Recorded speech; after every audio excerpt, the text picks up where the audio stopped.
Hello student, मैं सुधा BEd semester 4 से मैं आप में पेपर नंबर 11 में गाइडेंस एंड काउंसलिंग में आपको पढ़ा चुकी हूँ।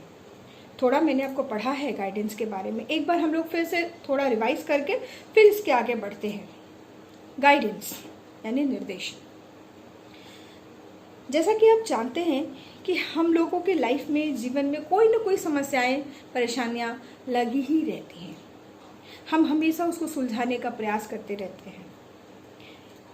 जो हमारे अगल बगल का जो वातावरण होता है, हम कोशिश करते हैं कि उसको हम अपने अनुकूल ढाल लें।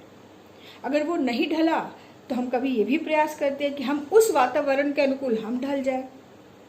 हम उसमें भी असक्षम होते हैं तो हम अपनी योग्यता, हमारी अपनी काबिलियत, जितनी भी हमारे अंदर जो क्वालिटी है, उसे हम प्रयास करते हैं कि हम अपनी समस्याओं को सुलझाएं। लेकिन कभी कभी चाहते हुए भी, कोशिश के बाद भी हम अपने लक्ष्य को, वांछित लक्ष्य को हमें अपना वांछित लक्ष्य नहीं मिल पाता। उस स्थिति में हमें ऐसा महसूस होता है कि कोई एक इंसान हो हमारे पास, कोई एक हो जो हमें हमारा मार्गदर्शन कराए, हमें ये बताए कि हमें क्या करना चाहिए और क्या नहीं करना चाहिए, हमारी सहायता करे। तो यही जो मार्गदर्शन में जो हमारी जो सहायता करने वाला व्यक्ति होता है, हमें जो हमारा मार्ग दिखाता है, यही निर्देश कहा जाता है। इसी को निर्देशन कहते हैं, इसी को गाइडेंस कहते हैं। तो guidance is helping someone in a solving problem related to different aspect in one's life. क्रोएन ने अपनी पुस्तक एन इंट्रोडक्शन टू गाइडेंस में गाइडेंस की परिभाषा दी है। आप देखिए, स्लाइड में लिखा हुआ है, guidance is a not giving direction. Guidance का मतलब डायरेक्शन देना नहीं होता है, उसको सहायता करना होता है, उसको मार्गदर्शन करना होता है। आप किसी को डायरेक्शन दे दिए कि आपको यही करना है, नहीं, उसकी समस्याओं में आप उसको सहायता करेंगे। It is not imposition of one person point of view upon another person. हर आदमी की सोच, हर आदमी के सोचने का तरीका अलग अलग होता है। अब एक आदमी के पॉइंट ऑफ व्यू, जो मेरी सोच है वो आपकी सोच नहीं होगी, तो मैं अपनी सोच आप पर नहीं थोप सकती हूँ। गाइडेंस का मतलब ये नहीं होता है कि हम अपनी सोच किसी और पर थोपें, बल्कि हम उसकी सोच के अनुसार हम उसकी समस्याओं को समाधान करने का रास्ता बताने का मतलब गाइडेंस होता है। It is not making decision for an individual which he should make for himself. It is not carrying the burden of another life. इस बारे में मैंने आप लोगों को ऑनलाइन क्लासेस में भी बताया था कि आप किसी के बारे में इंडिविजुअली डिसीजन नहीं ले सकते हैं, या आप किसी की समस्या को खुद कैरी नहीं करेंगे, बल्कि आप कैरी करना सिखाएंगे। आप उसको ये बताएंगे कि आपकी समस्या का समाधान आप कैसे करेंगे। आप निर्देशन में सहायक बनेंगे, उसको आप डायरेक्शन नहीं देंगे। मेरी बात समझ रहे हैं आप लोग कि आप उसके सहायक बनेंगे, आप उसके समस्याओं को खुद कैरी नहीं करेंगे।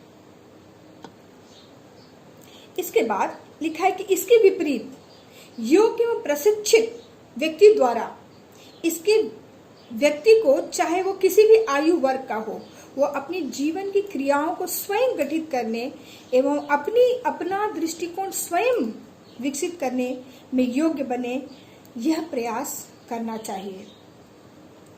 अपने निर्णय को स्वयं होने तथा अपना भार स्वयं वहन करने में सहायता करना वास्तविक निर्देशन है। यही लास्ट लाइन में देखिए, इसमें लिखा है, develop his own point of view, make this own decision and carry out his own burden.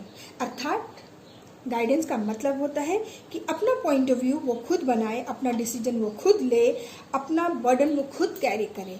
इसी को हम गाइडेंस करते हैं। अर्थात संक्षेप में क्या कहेंगे, निर्देशन का उद्देश्य यह है कि समस्याओं का समाधान करना। आप समस्याओं का समाधान करना नहीं है, आप किसी की समस्या का समाधान नहीं करेंगे, अपितु उसके आधार पर किसी व्यक्ति को इस योग्य बनाया जाता है कि वह अपनी समस्या का समाधान स्वयं करने में सक्षम हो। इसी को हम गाइडेंस कहते हैं। Guidance aim at making the individual. आप जब गाइडेंस करते हैं एक व्यक्ति का, तो उसमें क्या क्या परिवर्तन होता है? पहली बात, सेल्फ अंडरस्टैंडिंग। वह खुद को समझ पाता है, वह अपनी क्षमताओं को समझ पाता है, अपनी सीमाओं को समझ पाता है, वह समझ पाता है कि उसे क्या करना चाहिए और क्या उसे नहीं करना चाहिए। वो सावधानियां बरतता है।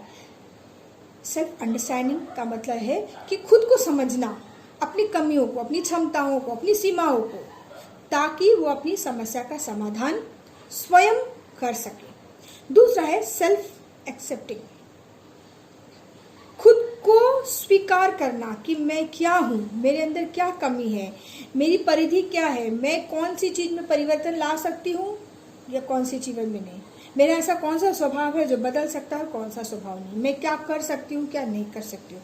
एक्सेप्ट करना, खुद को जानना, ताकि वो अपनी समस्या को अपने हिसाब से समाधान कर पाए। तीसरा जो सबसे इम्पोर्टेंट चीज़ है वो सेल्फ डायरेक्टिंग। लास्ट में वो अपने आप को इस काबिल बना लेता है कि खुद का निर्देशन वो खुद करता है, अपनी समस्या का विकल्प खुद करता है। जब एक बार आपने उसको निर्देश दे दिया, उसने बता दिया कि ये मार्ग है, आपको इस पर चलना है, वो खुद को समझा, खुद को एक्सेप्ट किया। उसके बाद जो लास्ट है सेल्फ डायरेक्टिंग, यानी स्वयं का निर्देश करना, अपनी समस्याओं का विकल्प स्वयं ढूंढना, अपनी परेशानियों को खुद समस्या का समाधान करना। यह है सेल्फ डायरेक्टिंग, जो मेनली गाइडेंस, अच्छे से गाइडेंस आप किसी को देंगे तो वो सक्षम बन पाता है कि वो अपनी प्रॉब्लम्स, अपनी समस्या खुद कर पाए, खुद समाधान कर पाए, सेल्फ डायरेक्ट कर पाए अपने आप को कि हमें क्या करना है, हम अपने गोल को, अपने एम को कैसे पाएंगे। क्लियर है? अब मैं आपको एक चीज़ और बताती हूँ, बहुत इंटरेस्टिंग है। आपने गीता का नाम सुना है? गीता बहुत लोगों ने हो सकता पढ़ा भी है, बहुत लोगों ने पढ़ा है, लेकिन हाँ, चूँकि हम हिंदू हैं और भारतवर्ष में हैं, तो हम लोग सभी लोग गीता के बारे में सुने हैं। सीरियल वगैरह के जरिए तो बहुत गीता का प्रचार प्रसार होता रहा है। संपूर्ण गीता, पूरी गीता गाइडेंस है। कैसे है? श्री कृष्ण ने अर्जुन को युद्ध में पूरा मार्गदर्शन ही तो दिया था, तभी तो उस मार्गदर्शन पर चल के अर्जुन ने युद्ध किया। संपूर्ण गीता अगर उसके कोर में जाएंगे तो बहुत सारी चीज़ें हैं, जीवन जीने का बहुत सारा तरीका बताया गया है, बहुत अच्छी अच्छी बातें बताई गई हैं जिसको पढ़कर सुनकर बहुत अच्छा लगता है। तो पूरी गीता एक मार्गदर्शन है, जीवन को जीने का एक मार्गदर्शन। 2-3 पंक्तियाँ, 2-3 कोट्स गीता के मैं आपको बताती हूँ ताकि आपको भी थोड़ा अच्छा लगे। गीता में कहा गया है, कृष्ण ने कहा है, गुस्से पे काबू करना चाहिए। क्यों? जब क्रोध होता है तो इंसान के दिमाग में भ्रम होता है, जब भ्रम होता है तो बुद्धि नष्ट होती है, अब बुद्धि नष्ट होती है तो मनुष्य नष्ट होता है।